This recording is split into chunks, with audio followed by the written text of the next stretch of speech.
করবে পানি উন্নয়ন মন্ত্রণালয় এবার এটা ওরা করে।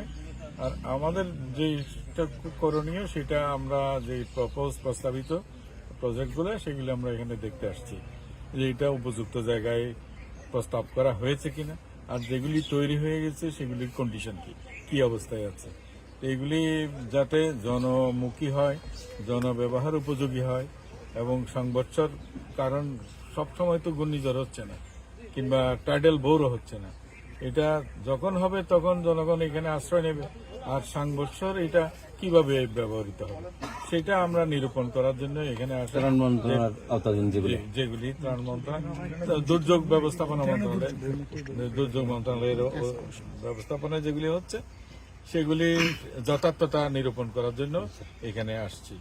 যে কিছু প্রকল্প আগের থেকে প্রস্তাব নেওয়া হয়েছে, এগুলির অনেকটাই আমরা দেখছি রাজনৈতিক বিবেচনায় নেওয়া হয়েছে। অনেক কটা ভবন আছে, তার ভিতরে আরেকটা ভবন, তো এটা তো এখানে প্রয়োজন নাই। যেখানে মোটেও প্রয়োজন আছে যেখানে, সেখানে তো কোনো ব্যবস্থা নেওয়া হয় না। আমরা জানতে চাচ্ছিলাম ব্যবস্থা নেবেন কিনা না, ব্যবস্থা অনেক নিতে হবে, কারণ এই ক্ষেত্রে সরকারের রেভিনিউ ইনভলভ হচ্ছে। সরকার রেভিনিউটা আমরা মনে করি যথার্থ জুলাই যোদ্ধারা পাক, যথার্থ মুক্তিযোদ্ধারা পাক।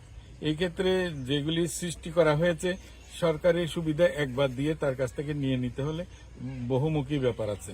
প্রায় 4200-র উপরে মামলা আছে কোর্টে, এই মামলা তো রাতারাতি নিষ্পত্তি করা যাচ্ছে না। তো এই সমস্ত কিছু ব্যারিয়ার আছে, এগুলি আমরা দেখছি। আর জুলাই যোদ্ধাদের ব্যাপার হয়েছে সেটা আমরা যাচাই করছি। এখন তালিকা আমাদের কাছে গেছে, অনেককে ইতিমধ্যে আমরা গেজেটভুক্তও করেছি, কিন্তু এগুলিকে আমরা যাচাইয়ের মধ্যে আনছি। এলাকা থেকে যদি আপত্তি আসে তাহলে আমাদের যাচাইয়ের ব্যাপারটা আরো দ্রুত আমরা করতে পারি। আমাদের বরগুনা মন্ত্রণালয়ে যদি কেউ দ্রুত উপস্থাপন করে, আপনাদের কাছে সেরকম তথ্য যদি থাকে, আমরা যাচাইটাও দ্রুত করতে পারবো। আপনি বুঝতে পারছেন তো জিনিসটা? জি, সবাই নিজেরাই বৈষম্য সৃষ্টি করতে না পারবে না, এটা তোমরা শক্ত থাকি। এটা আমরা এটা টোটালি বন্ধ, আমরা এখন ক্লোজ করে দিচ্ছি তালিকা।